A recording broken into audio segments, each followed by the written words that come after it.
Good morning student. आज हम लोग फिजिक्स में किरचॉफ वाले चैप्टर में वैद्युत सेलों के संयोजन के बारे में पढ़ेंगे।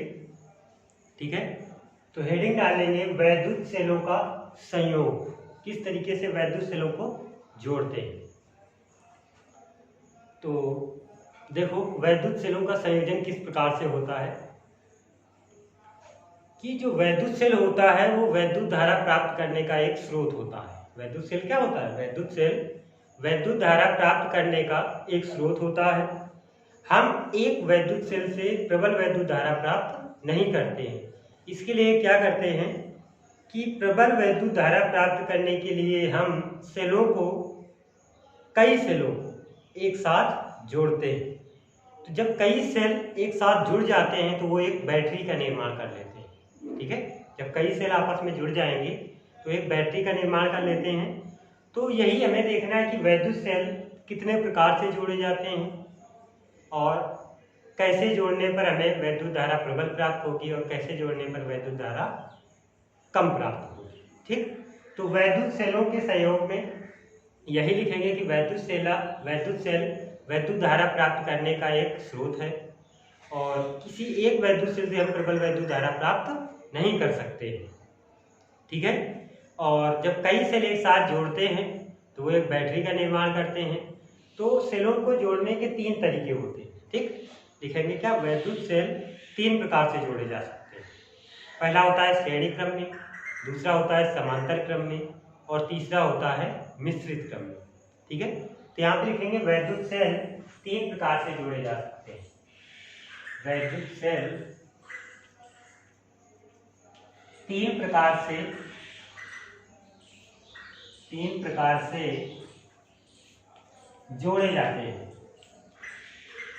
ठीक है, तीन प्रकार से जोड़े जाते हैं।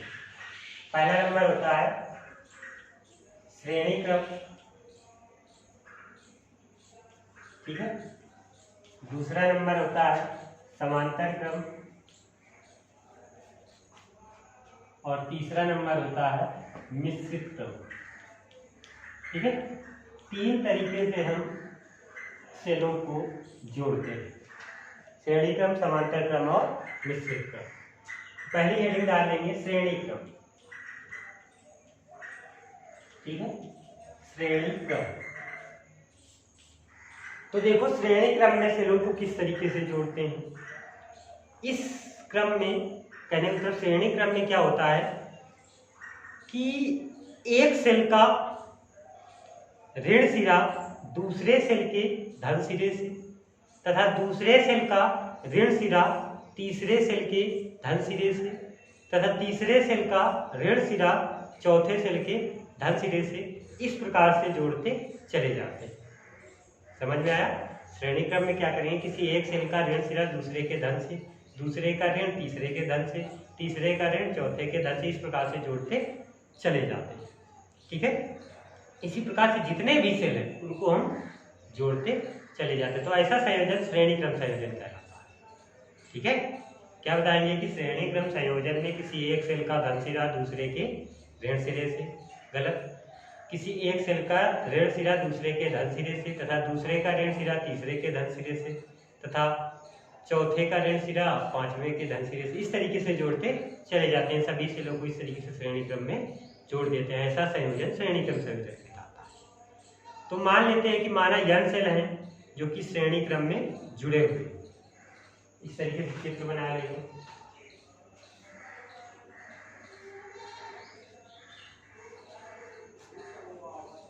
इस तरीके से जोड़ते चले जाएंगे और यहाँ पर क्या करेंगे, एक बाह्य प्रतिरोध R जोड़ देंगे। ठीक है, इस तरीके से, और यहाँ पे एक कुंजी जोड़ देना,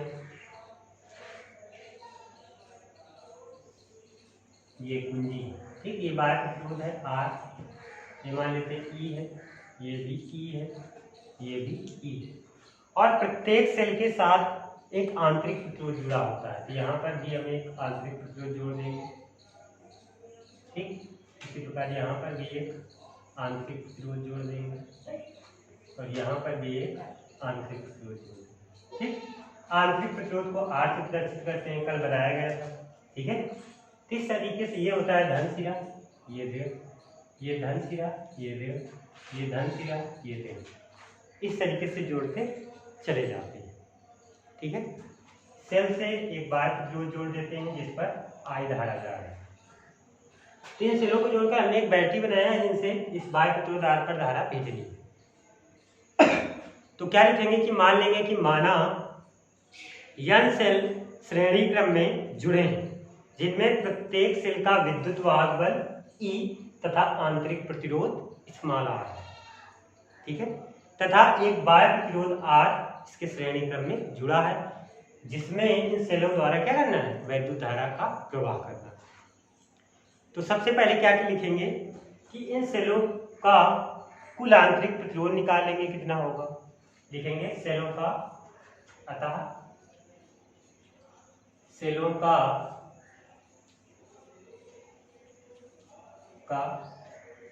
कुल आंतरिक प्रतिरोध, कुल आंतरिक प्रतिरोध।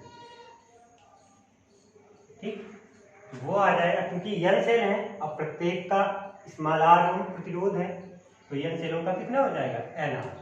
ठीक, परिपथ का कुल प्रतिरोध निकालेगा, परिपथ का कुल प्रतिरोध, ठीक, वो क्या आएगा कि R ओम का जो बाह्य प्रतिरोध है वो भी श्रेणी क्रम में जुड़ा है और आंतरिक कुल प्रतिरोध कितना है, nr, क्योंकि श्रेणी क्रम में जुड़े हैं। तो कुल प्रतिरोध हो जाएगा nr और प्लस r, यह आ जाएगा। सेल का कुल विद्युत वाहक बल निकाला जाएगा, परिपथ का कुल विद्युत वाहक बल, परिपथ का कुल विद्युत वाहक बल, क्योंकि n सेल है प्रत्येक का E है तो क्या हो जाएगा, Ne, कुल विद्युत वाहक बल कितना आ जाएगा, Ne। परिपथ में धारा निकालें, अतः परिपथ में प्रवाहित धारा, परिपथ में प्रवाहित धारा I बराबर, तो वैद्युत धारा निकालना है तो कुल विद्युत वाहक बल बटे कुल प्रतिरोध, तो I बराबर कुल विद्युत वाहक बल है Ne बटे कुल प्रतिरोध है Nr और प्लस R, ये आ जाएगा फार्मूला। इसको क्वेश्चन नंबर फर्स्ट डालें। अब देखो इसमें कंडीशन है, कंडीशन क्या है, पहली कंडीशन ये है कि यदि सभी सेलों का कुल आंतरिक प्रतिरोध, सभी सेलों का कुल आंतरिक प्रतिरोध Nr का मान R से, बाह्य प्रतिरोध से बहुत कम है। क्या लिखेंगे फर्स्ट कंडीशन में, यदि Nr is less than capital R, तब क्या करेंगे, Nr को छोड़ देंगे तो I बराबर क्या आ जाएगा, Ne अपॉन R, तब I बराबर आ जाएगा Ne अपॉन R। ठीक है, तो इसमें क्या कह सकते हैं कि यदि परिपथ में सभी सेलों का कुल आंतरिक प्रतिरोध बाह्य प्रतिरोध से बहुत कम है तब सेल द्वारा प्राप्त जो धारा है वो किसी एक सेल द्वारा क्या जाएगा, E अपॉन R, किसी एक सेल द्वारा प्रवाहित धारा का n गुनी होगी। ठीक है, E अपॉन R क्या हो जाएगी, एक सेल द्वारा प्रवाहित धारा n इंटू में तो n गुनी हो जाएगी। तो उसके कहने का मतलब है इस कंडीशन में, इस स्थिति में इन सेलों को श्रेणी क्रम में जोड़ने पर धारा प्राप्त करने में क्या होगा, लाभ होगा, मतलब धारा का मान बढ़ेगा। ठीक है, दूसरी कंडीशन में क्या लिखेंगे, दूसरी कंडीशन में लिखेंगे यदि Nr is less than R, मतलब सभी सेलों का कुल आंतरिक प्रतिरोध यदि बाह्य प्रतिरोध से कम है तब क्या करेंगे, गलत करेंगे, इसमें क्या करेंगे, यदि Nr is greater than R, क्योंकि ये स्थिति तो हो चुकी थी ना। यदि लिखेंगे कि सभी सेलों का कुल आंतरिक प्रतिरोध बाह्य प्रतिरोध से बहुत अधिक है तब क्या करेंगे, कैपिटल R को छोड़ देंगे, तब I बराबर क्या आ जाएगा, तब आई बराबर आ जाएगा NE/NR। इसमें n से n कट जाएगा, क्या आ जाएगा E/R, ये आ जाएगा। इससे क्या निष्कर्ष निकलता है कि यदि परिपथ में सभी सेलों का कुल आंतरिक प्रतिरोध बाह्य प्रतिरोध की तुलना में बहुत अधिक है, तब सेल द्वारा जो प्रवाहित धारा है I बराबर E/R किसी एक सेल द्वारा प्रवाहित धारा के बराबर है। अर्थात सभी सेलों को श्रेणी क्रम में जोड़ने पर कोई लाभ नहीं है, क्योंकि वो एक सेल के बराबर ही धारा का प्रवाह कर रहे हैं। ठीक है, तो जो पहली कंडीशन थी, ऐसी कंडीशन में धारा का लाभ हो रहा है, दूसरी कंडीशन में धारा का लाभ नहीं हो रहा है, क्योंकि जितनी एक सेल धारा प्रवाहित करेगा उतना ही सभी सेल कर रहे हैं, क्या फायदा है, कोई फायदा। ठीक है, ये होता है श्रेणी क्रम संयोजन। समझ में आए सबको? इसके बाद हेडिंग डालेंगे समांतर क्रम संयोजन, जिसे पांच क्रम संयोजन कहते हैं। ठीक है, तो समांतर क्रम संयोजन क्या होता है इसको देखेंगे।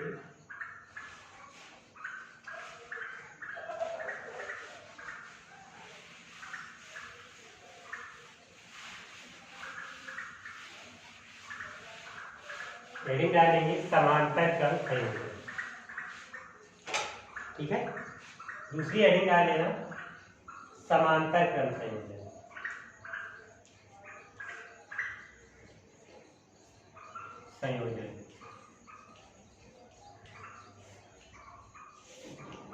देखो समांतर क्रम संयोजन क्या होता है। समांतर क्रम संयोजन में क्या होता है कि इस संयोजन में सभी सेलों के धन सिरे को किसी एक बिंदु से तथा ऋण सिरे को किसी एक बिंदु से जोड़ देते हैं। समझ में आया कि समांतर क्रम में क्या करते हैं कि सभी सेलों के धन सिरों को किसी एक बिंदु से तथा ऋण सिरे को किसी एक बिंदु से जोड़ देते हैं। ऐसा संयोजन क्या कहलाता है? समांतर क्रम संयोजन कहलाता है। जैसे अगर चित्र बनाना चाहें तो देखो किस तरीके से बनाएंगे जाके।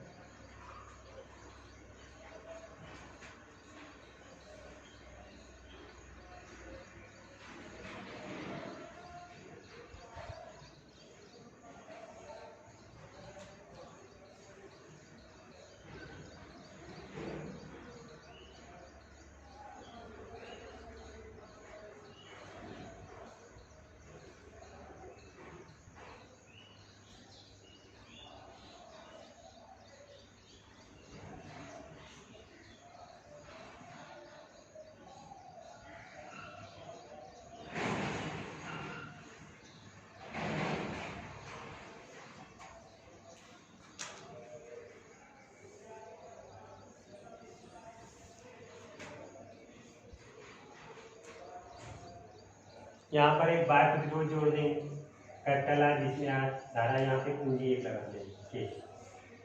ठीक है, इस तरीके से जोड़ देंगे।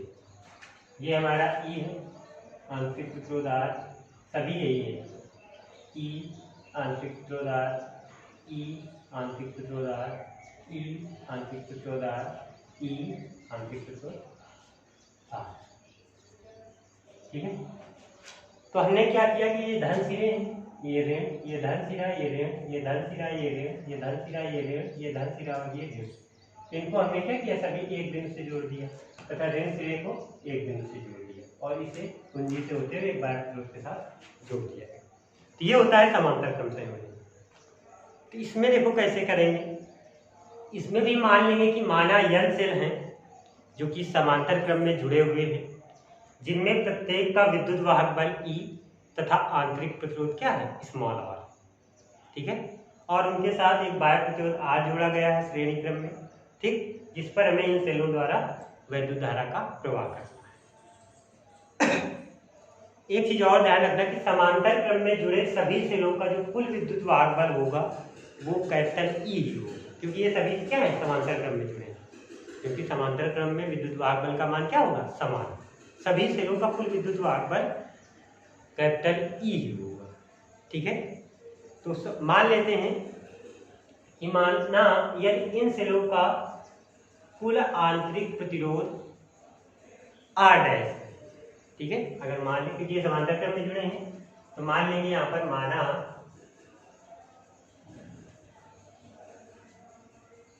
सभी सेलों का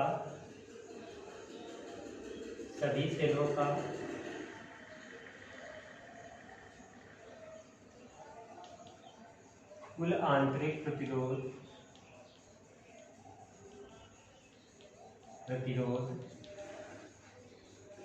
R डैश है, तो 1/R डैश बराबर 1/R plus 1/R plus 1/R plus data n पर होगा। ठीक, अब चूंकि समांतर क्रम में जोड़ा गया है तो समांतर क्रम संयोजन का फार्मूला लगा है। ठीक है, तो 1/R डैश बराबर क्या आ जाएगा, क्योंकि n पदों तक है तो इसमें लिख सकते हैं n/R, या R डैश बराबर निकालेंगे क्या जाएगा R/n। अब परिपथ का कुल प्रतिरोध निकालें, परिपथ का कुल प्रतिरोध, तो परिपथ का कुल प्रतिरोध क्या हो जाएगा, बाह्य प्रतिरोध उसके साथ श्रेणी क्रम में जुड़ा है और जो आंतरिक प्रतिरोध इनका तुल्य प्रतिरोध R/n आया, तो कुल प्रतिरोध कितना हो जाएगा R प्लस R/n आ जाएगा। और हमने बताया कि क्योंकि समांतर क्रम में सभी सेल जुड़े हैं तो सभी का विद्युत वाहक बल जो होगा वो क्या होगा, कैपिटल E होगा। ठीक है, तो यहाँ पे अगर वैद्युत धारा निकाले आता, वैद्युत धारा I बराबर, तो कुल विद्युत वाहक बल सभी का E ही है अपॉन कुल प्रतिरोध हो जाएगा R प्लस स्मॉल r/n। या इसमें एलसीएम ले लें तो क्या आ जाएगा, n एलसीएम लेंगे फिर n ऊपर पहुंच जाएगा तो आ जाएगा NE अपॉन NR और प्लस R, ये आ जाएगा। इसको इक्वेशन नंबर 2 का। ठीक है, इसमें भी उसी प्रकार से कंडीशन बनेगी जाके। पहली कंडीशन क्या बनेगी जाके कि यदि NR is less than small r, क्या बताएंगे, यदि NR is less than small r, कहने का मतलब सभी बाह्य पदों का बाह्य प्रतिरोध NR तक है, इसको अगर हम R कह दें केवल, बस इतना है, यदि R is less than R, मतलब बाह्य प्रतिरोध का मान आंतरिक प्रतिरोध से बहुत कम है, तब क्या हो जाएगा, तब I बराबर आ जाएगा, NR के स्थान पे 0 कर देंगे तो आ जाएगा NE अपॉन R, याद है। तो इसमें क्या है कि यदि बाह्य प्रतिरोध का मान सेल के आंतरिक प्रतिरोध से बहुत कम है तो ऐसी कंडीशन में जो वैद्युत धारा सेलों से आएगी वो I बराबर NE अपॉन R आएगी। कहने का मतलब किसी एक सेल से प्रवाहित वैद्युत धारा की n गुनी प्राप्त होगी, मतलब धारा में क्या होगा, लाभ होगा। ठीक, दूसरी कंडीशन में क्या है, यदि small r is greater than small r is less than r, तब क्या होगा, जो I बराबर आएगा वो आ जाएगा NE upon NR, LCM cut जाएगा मतलब आ जाएगा E अपॉन R। ऐसी कंडीशन में क्या होगा कि यदि आंतरिक प्रतिरोध का मान बाह्य प्रतिरोध की तुलना में बहुत कम है तब जो वैद्युत धारा I आएगी वो किसी एक सेल से प्रवाहित धारा के बराबर होगी, मतलब ऐसी कंडीशन में धारा में कोई लाभ नहीं है। ठीक है, तो इस तरीके से ये समांतर क्रम संयोजन हो जाएगा। इसकी एक तीसरी कंडीशन भी होती है। तीसरी कंडीशन ये होती है कि यदि समांतर क्रम में जुड़े सेलों का कुल विद्युत वाहक बल तथा आंतरिक प्रतिरोध क्या हो, भिन्न भिन्न हो, मतलब अलग अलग सभी का मान, मतलब पहले सेल का विद्युत वाहक बल E1 प्रतिरोध आंतरिक प्रतिरोध R1, दूसरे का E2 आंतरिक प्रतिरोध R2, इस तरीके से हो, n सेल जुड़े हो, तो ऐसी कंडीशन में जो वैद्युत धारा प्राप्त होती है वो किरचॉफ के नियमों के द्वारा प्राप्त होती है। क्योंकि किरचॉफ के नियम अभी हम लोगों ने पढ़ा नहीं, इसलिए किरचॉफ का नियम पढ़ेंगे, इसके बाद इसके बारे में चर्चा करेंगे। ठीक है।